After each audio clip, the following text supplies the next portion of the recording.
दूसरा पित्त का हिस्सा बहुत क्लियर है, एकदम स्ट्रेट फॉरवर्ड है कि घी ज्यादा खाएंगे पित्त आपका हमेशा सम रहेगा। और ज्यादा घी खाने का जो समय है वो बारिश के दिनों में और ये जो गर्मी के दिन होते हैं ना, उस समय घी ज्यादा खाइए ताकि पित्त को कंट्रोल करके रखे। और वात के लिए मैं पहले ही बता चुका हूं, शुद्ध पित्त। अभी ये जितनी बात है आप सोचो कितनी सरल है, बस हमें अपनी जीवन शैली में थोड़ा बदलाव करना है। जीवन शैली में बदलाव से पहले मन में संकल्प लेना है कि जी हम तो ऐसे ही चलेंगे, दुनिया जिधर जाए जाए हमें उससे मतलब नहीं, हम तो ऐसे चलेंगे। तो ये 3 चीजें अगर आपने देख ली तो बहुत अच्छा है। अब थोड़ा आगे चलें, अब और दूसरी चीजों पे मैं चलता हूं कि और कौन कौन सी चीजें हैं जो आपके आसपास हैं और आपके वात पित्त कफ तीनों को सम पे लाने में मदद कर सकती है। ये तीनों समभाग में रहें तो अच्छा होता है। और कौन कौन सी चीजें हैं? तो भागवती जी कहते हैं रसोई के बाहर जाने की जरूरत ही नहीं, सब वहीं है। भागवती जी ने एक सूत्र लिखा है, दुनिया का सबसे बड़ा औषधि केंद्र हमारा रसोई घर है। सबसे बड़ा औषधि केंद्र रसोई घर है। अब दुर्भाग्य से हम रसोई में जिनको मसाला कहते हैं ना, मसाला, वहां मसाला कुछ नहीं है, सब औषधि है। मसाले का और औषधि का अंतर मालूम है? ये मसाला तो शब्द ही भारत का नहीं है, पहले तो ये बता दूंगा। ये अरबिक शब्द है, फारसी से अरबी में आया, अरबी से हमारे घुस गया, हिंदी में और जगह जगह घुस गया। ये विदेशी आए तो ये शब्द भी आया।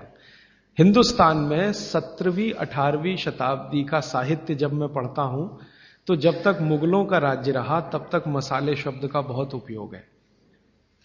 मुगलों के राज्य के पहले एक भी जगह किसी भी शास्त्र में मसाला नहीं है।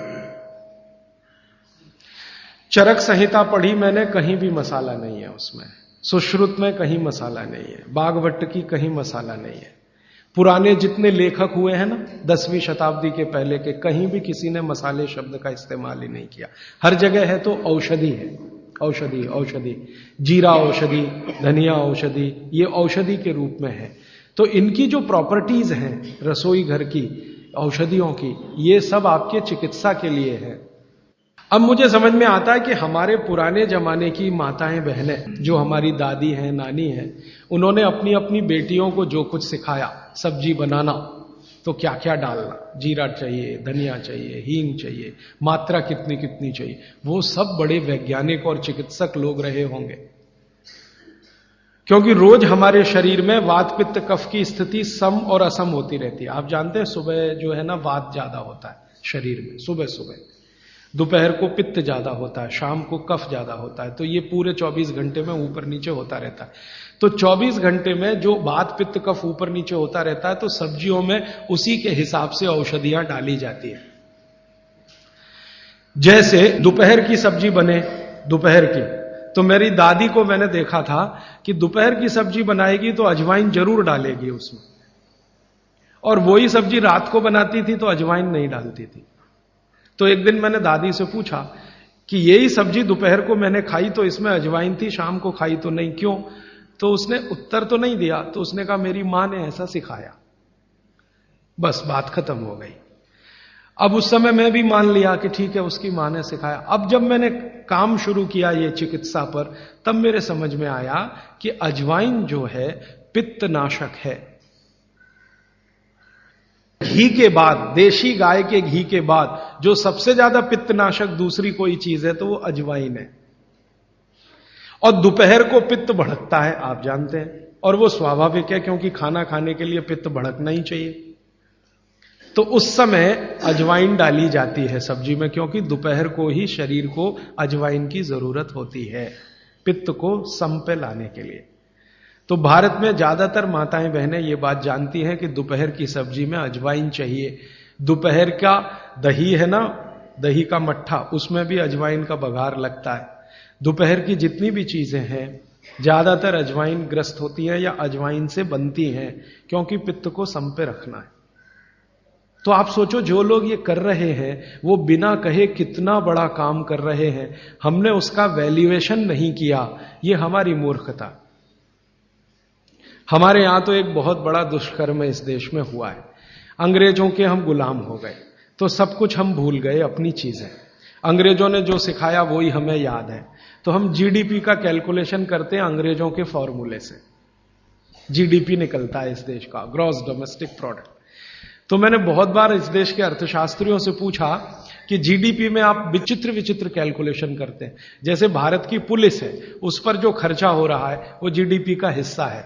अगर चोरियां बढ़ी, डकैतियां बढ़ी, तो पुलिस का खर्च बढ़ेगा तो जीडीपी बढ़ेगा। और प्रधानमंत्री छाती ठोक के कहेगा मेरे जमाने में जीडीपी 10% से ऊपर बढ़ गया। सो व्हाट, पुलिस का खर्च बढ़ गया, माने चोरियां बढ़ गई, डकैतियां बढ़ गई, अत्याचार बढ़ गए, अनाचार बढ़ गए, तो जीडीपी बढ़ गया, तो क्या बड़ी बात है। तो हमारे जो जीडीपी के कैलकुलेशन है बड़े विचित्र हैं। इसमें चोरी हो, डकैती हो, लूट मारी हो तो जीडीपी बढ़ेगा, लेकिन माताएं बहनें घर में जो करती रहती हैं वो जीडीपी में है ही नहीं, कैलकुलेशन ही नहीं है उसका। भारत सरकार कोई कैलकुलेशन नहीं करती कि किसी माँ ने 1 किलो पापड़ बना दिए तो जीडीपी बढ़ा कि नहीं, तो कहते हैं जी मालूम नहीं बढ़ा कि नहीं बढ़ा, क्योंकि कैलकुलेशन नहीं है। किसी माँ ने दाल की बड़ी बना दी 5 किलो दाल की, तो जीडीपी बढ़ा कि नहीं बढ़ा। आपका मन क्या कहता है, बुद्धि क्या कहती है, बढ़ा कि नहीं बढ़ा। किसी ने बड़ी बना दी, किसी ने पापड़ बना दिए, किसी ने कुछ बना दिया, किसी ने गोंद के लड्डू बना दिए, किसी ने मावे का कुछ बना दिया, तो जीडीपी तो बढ़ ही रहा है, लेकिन हम कैलकुलेट नहीं कर रहे हैं उसको, क्योंकि अंग्रेजों के यहां महिलाओं का किया हुआ काम महत्व का नहीं माना जाता। अंग्रेजों के यहां ये जो अंग्रेज जात है ना दुनिया में, ये महिलाओं के किए हुए काम को काम ही नहीं मानती। आपको मालूम है 2000 साल यूरोप में महिलाओं को पुरुषों से हमेशा कम वेतन मिलता रहा, और आज भी है ये कई देशों में। वो मानते ही नहीं कि इनका कोई काम है। क्यों? वो महिलाओं में आत्मा नहीं मानते। हां, यूरोप का सबसे बड़ा दार्शनिक है प्लेटो, वो कहता है कि स्त्रियों में आत्मा ही नहीं होती, आत्मा सिर्फ पुरुषों में होती है। तो स्त्री जो करे वो बेकार है, पुरुष जो करे वो ही अच्छा है। तो उनके यहां से ये कैलकुलेशन हमारे यहां आ गया कि स्त्री कुछ भी करे तो काम ही का नहीं। तो अंग्रेजों का 200-250 साल जो राज चल गया, उसमें हम सब के दिमाग खत्म हो गए, सोचना विचारना बंद हो गया, तो हमने भी वही मान लिया। मैं अब इसको बदलना चाहता हूं, और मैं ये समझना चाहता हूं और समझाना चाहता हूं कि स्त्रियां जो कर रही हैं वो किसी डॉक्टर से कम नहीं है। बस अंतर इतना है कि डॉक्टर को आप फीस देकर उससे एडवाइस ले रहे हैं, हमारी दादी नानी फोकट में वही एडवाइस दे रही है, धनिया खाओ, जीरा खाओ और ये अजवाइन खाओ, आपके पेट की गैस खत्म हो जाएगी। और ये 3500 साल से वैसे का वैसा ही है, अजवाइन खाओ तो गैस खत्म होती ही है। कभी भी आप करके देख लो। आप में से किसी को भी बहुत गैस बनती हो, पेट में एसिडिटी की तकलीफ हो, आज से शुरू कर दो। आप खाना खाया तो उसमें ध्यान रखो अजवाइन ज्यादा रहे, दाल में, सब्जी में, वगैरह वगैरह। और अगर नहीं कर पा रहे हैं तो खाना खत्म करते ही थोड़ी अजवाइन खा लो। अजवाइन ज्यादा तकलीफ ना कर दे, उसका बैलेंस है काले नमक के साथ, तो थोड़ा अजवाइन और काला नमक मिला के हर खाने के बाद खा के देख लो।